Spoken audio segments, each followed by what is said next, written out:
Hello everybody, welcome back. Happy Friday. I hope you have a good weekend. Before I get started on the beautiful topic of have you woken up yet, I'm going to ask you to show a little love. Maybe like this video, maybe subscribe. I would really appreciate it. And I always want to hear from you guys, letting me know what you'd like me to cover next. Please keep in mind, I don't really want to cover specific hard news. I like to cover more broad topics. But anyway, regardless of that, let's get started. You know how many times I've heard it's impossible that a totalitarian government ends up in the US. Meanwhile, Trump is an authoritarian. So which is it? Can an authoritarian or totalitarian government gain power in the US, or can it not? Because some people seem to be living in that contradiction. But regardless, let's address the it's impossible claim. Why were people hiding whom they were voting for before the elections? What's with that study that came out that said 62% of Americans were afraid to share their political leanings? What's with those people who got fired for expressing their sympathy with one political candidate via tweet or social media or wearing a hat that said "Make America Great Again"? What about those people that got assaulted in the streets for wearing political gear? What about that man who was killed in Portland just this past summer? Whoever is naive enough to think that communism and or totalitarianism comes in always with a flag declaring exactly who they are, well, they're mistaken, and gravely so. At the moment, people are afraid to freely express their political affiliation. And they feel they're being censored for being conservative. Not just feel, actually, they actually are being censored. Ladies and gentlemen, you're on your way. In many cases, you have already arrived. Do you still think it's impossible? Many people in this society are communists, but they don't know they are. Many people who think they know what's best for the common of society, for the common good, would become tyrants if they ever got to power. And so many societies advocate for communism and totalitarianism without even knowing they're doing that. When the press favors one party, and when the press becomes an arbiter of truth and an activist for a single political party, what do you think is happening? We just wanted Joe to get out there. So, sometimes when he gets out there, you're afraid he's going to make a mistake. He's going to have a gaffe. The expectations are just so low. And then he came out there and he gave an extraordinary speech.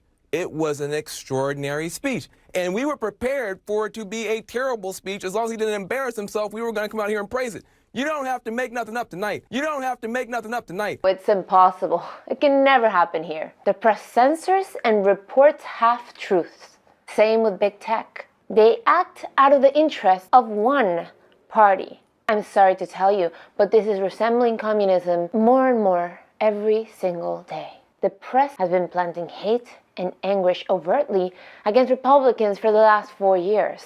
If you haven't noticed this, I am sorry to tell you, you have been brainwashed. It takes from 15 to 20 years to demoralize a nation.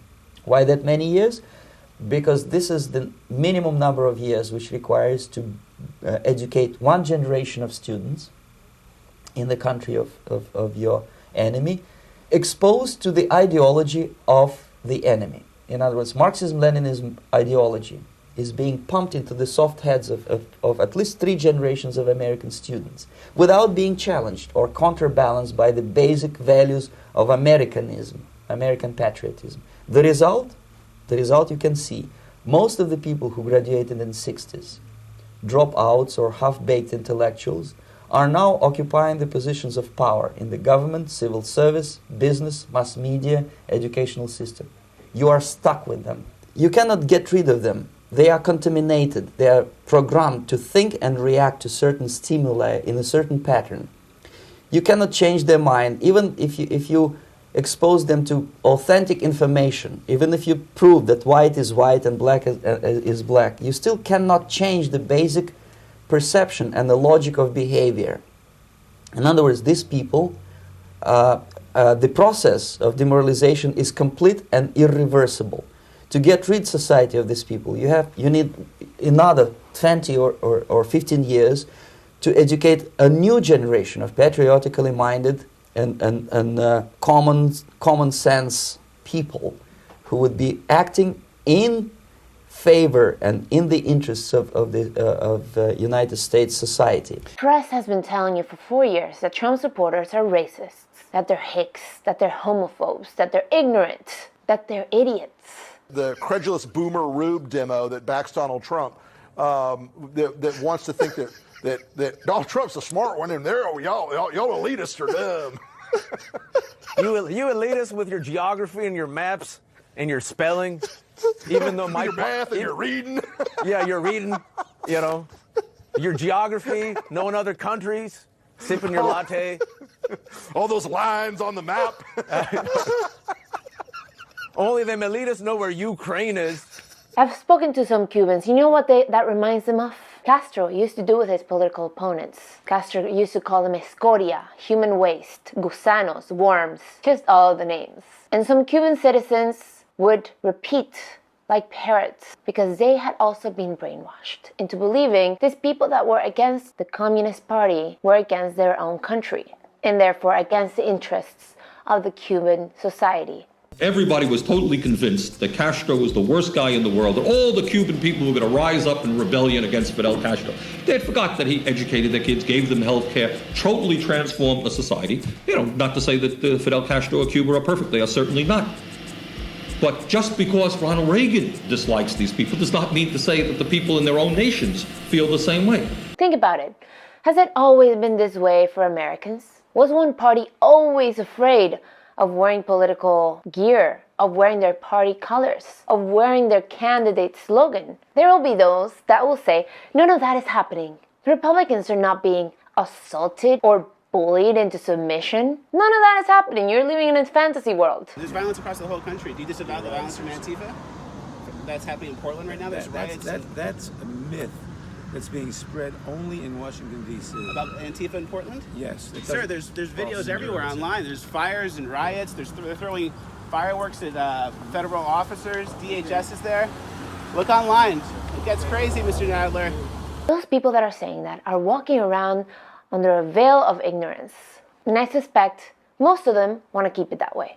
Fidel Castro said he would never be a communist. Chavez said in his campaign, in his political presidential campaign of the 90s, that he rejected socialism, that he rejected the Cuban government and its dictatorship. Well, things certainly changed, right? Judge them by their actions, not their words. In Cuba, there's a group that checks social media, checks what people are saying online, and they will shut you down if you say the wrong thing. Oh, does that sound familiar? Does that happen in the US? Oh, but fact checkers are for the common good. Oh, but the censorship of conservative creators and the president are to prevent false information. These fact checkers are sure very fast. They're sometimes better than investigative journalists, apparently, because they also censor the free press. Are people really this blind? The fact checkers decide what information is good and what information is bad. Facebook, Twitter, they decide. Yes, those who happen to be big donors of Biden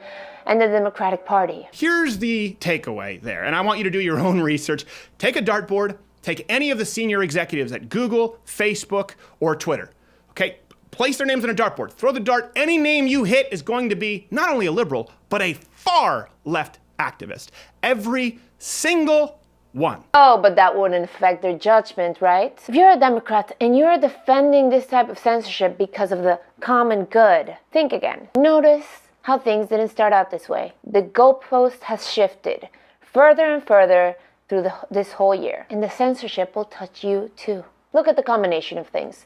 Defund the police, Black Lives Matter, defended by the media every step of the way. Even as we saw cities being destroyed this past summer. And the founders declaring themselves to be trained Marxists. We actually do have an ideological frame. Myself and Alicia in particular are trained organizers. We are trained Marxists. We are super versed on sort of ideological theories. Oh, but that means nothing. The changing of the school curriculum, teaching white kids that they're inherently racist, the teaching of critical race theory. I'm going to show a picture. This is my way of figuring out if you've been tainted by the patriarchy. Patriarchy? What? Oh! There's just like this thing about white people that just makes me be like, if they're like right there in a pool and I'm just like walking into the pool and they just give me the death stare and then I'm just like. Meanwhile, Mr. Cuomo receives a bump in his salary. And while the plebs can't leave their house, the Democratic leaders go to what they call an essential meeting in Hawaii. And now they have set up hotlines where you can snitch on your neighbor for having too many people over. I asked Governor Brown point blank, yes or no, should Oregonians, in your mind, be calling the police on their neighbors who are violating the restrictions of this freeze, aka having more than 6 people in their home at once? Should they call the police in those circumstances? Yes or no? Here's what she said. Look, this is no different than what happens if there's a party down the street and it's keeping everyone awake. What do neighbors do? They call law enforcement because it's too noisy. This is just like that. It's like a violation of a noise ordinance. That could be a yes. Yes, yes. Oh, but it's for the common good. Also, defund the police, but have the police go and arrest people who are having too many people for dinner. Oh, but it's for the common good, for the good of everyone. How do you think they duped people in history into snitching on their neighbors? Oh, you think you're so different? Well, there are plenty of people already snitching on each other for not wearing masks. Has happened to me multiple times. Oh no, but it can't happen here. Tread carefully because you're getting awfully close. And to those people who still can't see the danger, oh, they're like the frog who got boiled to death because the water was getting a little warm, but it's okay. The water was getting a little bit too warm, and we told it, hey, maybe leave now. It's not too warm for me. But when the water got hot, the frog couldn't jump out anymore. It was too late. Maybe they're not declaring themselves to be communists. Maybe they're not telling you outright, I will act like a tyrant. But those surrounding Biden, including Kamala, are certainly displaying those traits, and them saying that they will make a list of Trump supporters. Wake up! And to leave it here, I'm just gonna say, whatever happens in this next couple of months, even in the next few years actually, never compromise on your beliefs. Because if you do, they win. And so you can say goodbye to your individual rights and your individual freedoms for the common good.